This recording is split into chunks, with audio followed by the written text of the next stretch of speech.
Board परीक्षा में गद्यांश पद्यांश हल करना तो आपको पता लग चुका होगा, लेकिन जो आता है ना संस्कृत में गद्यांश, जैसे ये देखो संस्कृत में गद्यांश है और यहाँ पे आता है संस्कृत में पद्यांश, इसमें काफी सारे बच्चों को ये दिक्कत आती कि भैया इसमें संदर्भ कैसे लिखना होता है, कैसे इसका अनुवाद या व्याख्या किस प्रकार से करेंगे, और इसमें कुछ तरीके होते हैं जो कि काफी सारे बच्चों को नहीं पता होते हैं, जिस वजह से उनके नंबर जो है वो कट जाते हैं। तो आज की इस वीडियो में यही आपको मैं बताने वाला हूँ कि इसमें क्या करना होता है जिससे कि आपको ये 5 नंबर पूरे के पूरे मिलेंगे। काफी सारे बच्चों को मैंने देखा है कि ये चीज सही से नहीं करते।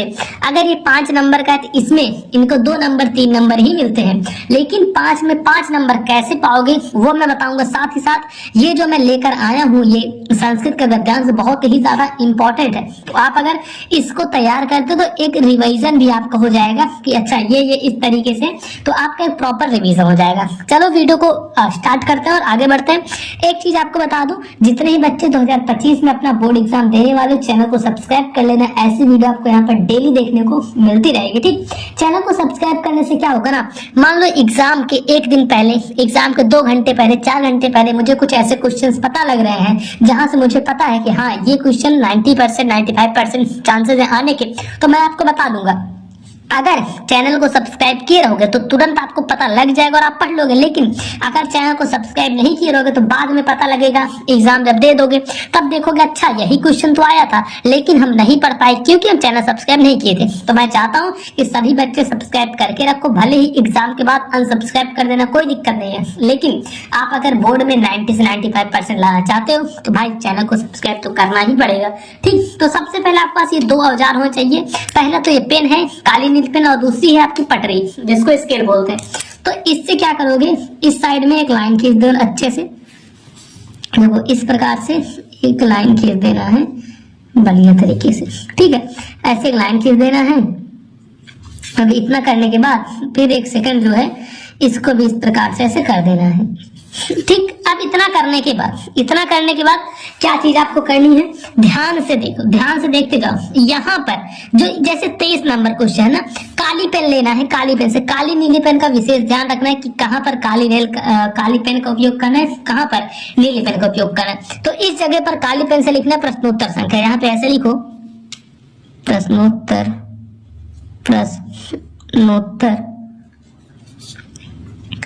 संख्या, ऐसा लिखना प्रश्नोत्तर संख्या।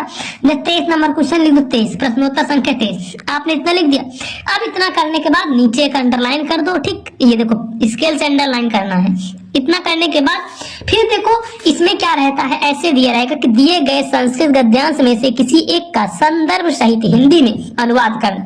तो आपके पास 2 संस्कृत के गद्यांश, सबसे पहला ये है, दूसरा ये है, देखो बीच में अथवा है, कोई भी इन दोनों में से एक कर सकते हो। ठीक, लेकिन एग्जामिनर को पता कैसे लगेगा कि आपने कौन सा किया है, उसके लिए एक चीज होता है, यहाँ पे स्टार्टिंग से ऐसा नगरी भारतीय से लेके, मान लो ये वाला कर रहे हो तो सायम कविता तक कर दो, या फिर ये कर रही है। चलो मैं आपको बताता हूँ कैसे करोगे। यहाँ पर स्टार्टिंग यहाँ शुरू करना, जैसे ऐसा नगरी भारती, तो ऐसे लिख दो ऐसा।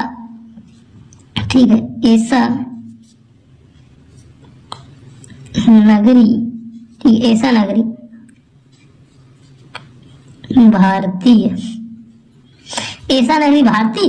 अब बीच में, जैसे यहाँ पे बीच में जो है ना, इस पर क्या करोगे, ऐसे डॉट डॉट कर दो ताकि एग्जाम को लगे अच्छा ये सबसे बेस्ट तरीका होता है, मैं बता रहा हूँ। अगर ऐसे करोगे तो एग्जामिनर ना चाहते हुए भी आपको पूरे नंबर देगा। ठीक, अब देखो लास्ट क्या है, भाषायाम कारिता, ऐसे लिख दो कि भाषायाम कारिता। ठीक, इस प्रकार से लिख देना है कुछ।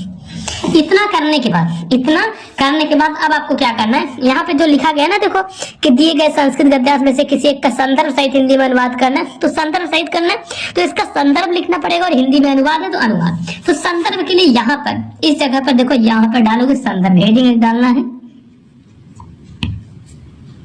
संदर्भ। ठीक, संदर्भ हेडिंग डाल दियो। अब इसके बाद संदर्भ डालने के बाद नीचे ये ऐसे स्केल से अंडरलाइन कर देना। ठीक, इतना समझ गए। अब इसका लिखना है संदर्भ। तो संदर्भ कैसे लिखना है, ये चीज बहुत ही विशेष है, बहुत ज्यादा ध्यान देने वाली चीज है। संस्कृत में कैसे करोगे संदर्भ? संस्कृत में संदर्भ करने का मतलब है, काफी सारे बच्चे सोचते हैं कि क्या इसको संस्कृत में लिखेंगे, नहीं, ऐसा जरूरी नहीं होता। इसको आप हिंदी में ही बढ़िया लिखोगे। कैसे लिखोगे? देखो, प्रस्तुत गद्यांश ऐसे लिखो, प्रस्तुत, नीली पेन से लिखना है, ठीक है। और कहाँ पे काली पेन का उपयोग करना है अभी मैं आपको बताता हूँ। तो ऐसे लिखोगे, प्रस्तुत गद्यांश, प्रस्तुत गद्यांश हमारी पाठ्य पुस्तक, हमारी पाठ्य पुस्तक हिंदी के, पाठ्य पुस्तक हिंदी के, तो ऐसे लिखो हिंदी की, हिंदी के संस्कृत खंड, ठीक है, हिंदी के संस्कृत खंड। अब ये जो संस्कृत खंड है इसको काली पेन से लिख देना है। ऐसे करो, हिंदी के संस्कृत खंड, संस्कृत, हिंदी के संस्कृत खंड, संस्कृत खंड के, ठीक है, संस्कृत खंड के किस पाठ से लिया गया? ये वाराणसी नामक पाठ से लिया गया है। तो अब ये जो वाराणसी है इसको भी काली पेन से लिखो। ये सब एक टिप और ट्रिक होती है, इसको भी करोगे ऐसे काली पेन से, ऐसे करो, वाराणसी, क्या करोगे? हिंदी के संस्कृत खंड के वाराणसी, इसको बंद कर दोगे ऐसे, वाराणसी नामक पाठ से लिया गया है, ऐसे लिख दो, नामक पाठ से लिया गया है। और एक चीज और समझो यहाँ पे कि अब इसमें कोई रचयिता या लेखक नहीं होंगे, क्योंकि भाई संस्कृत की चीज है तो इसमें रचयिता और लेखक ये सब नहीं लिखे जाते। ठीक है, इतना आपको समझना पड़ेगा कि इसमें रचयिता और लेखक ये सब चीजें नहीं होती है, तो इतना कर दो। अब इसके बाद संदर्भ लिखने के बाद क्या करोगे? संदर्भ आपने लिखा, संदर्भ लिखने के बाद फिर आ जाना है डायरेक्ट। और ध्यान रखो कि यहाँ पर व्याख्या नहीं लिखा जाता। ये देखो इधर साफ साफ आप समझ लो क्या लिखा गया है, संस्कृत गद्यांश में से किसी एक का संदर्भ सहित, संदर्भ सहित क्या करना है? हिंदी में अनुवाद करना है। ठीक, समझे आपकी, आपको व्याख्या नहीं करनी, जैसे होता ना हिंदी जो गद्यांश वगैरह होते हैं उनमें व्याख्या करनी है, उनमें व्याख्या करनी होती है, लेकिन इसमें जो है अनुवाद करना रहेगा। तो हेडिंग डालनी है अनुवाद, ऐसे डालो, काली पेन से हेडिंग डालोगे अनुवाद, अनुवाद की ऐसे काली पेन से हेडिंग डालने के बाद इसके भी नीचे सेम इसी प्रकार से ये देखो ऐसे अंडरलाइन कर दोगे। ठीक है, ऐसे अंडरलाइन कर दोगे। इतना करने के बाद अनुवाद में अब देखो क्या यहाँ से है, शुरू से देखो, ऐसा नगरी भारतीय संस्कृते संस्कृत भाषायाश्च केंद्र स्थलम अस्ति। इसका मतलब क्या हुआ? यह नगरी भारतीय संस्कृत और संस्कृत भाषा की, चलो मैं पूरा लिख कर बता रहा हूँ, ध्यान देना, इसी प्रकार से ही करना है। तो ऐसे लिखो, यह नगरी, यह नगरी भारतीय संस्कृति, भारतीय संस्कृति और यह नगरी भारतीय संस्कृति और संस्कृत भाषा, संस्कृत भाषा की, संस्कृत भाषा की केंद्र स्थली है। ठीक है, केंद्र स्थली है।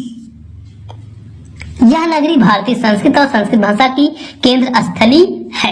ठीक, यहीं से उसके बाद फिर जैसे यहाँ पे लिखा गया है, इत एव संस्कृत वांग्मय संस्कृतेश आलोक सर्वत्र प्रतिष्ठा। इसका मतलब क्या हुआ? यहीं से संस्कृत साहित्य और संस्कृत का प्रकाश सभी जगह फैला है। तो ऐसे लिखो कि यहीं से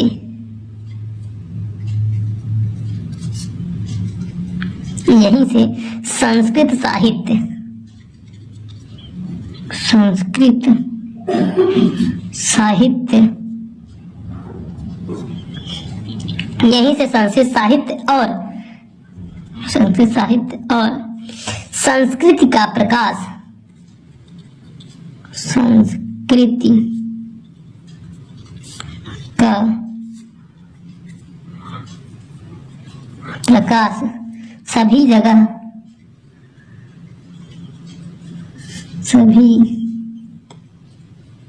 जगह फैला है, सभी जगह फैला है।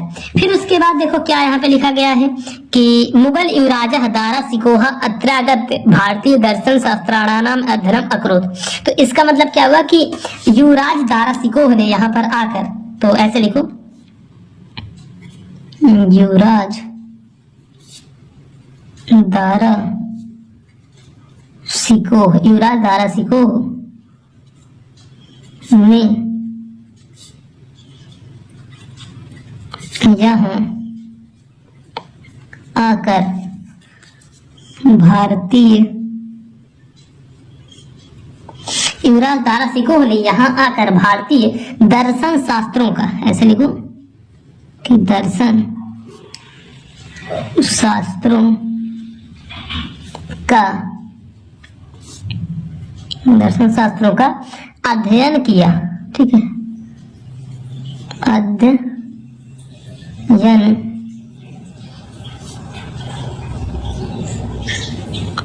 किया। फिर उसके बाद देखो तेषां ज्ञानेन तथा प्रभाविता अभवत यत् तेन उपनिषदम अनुवादः पारसी भाषायां कारिता।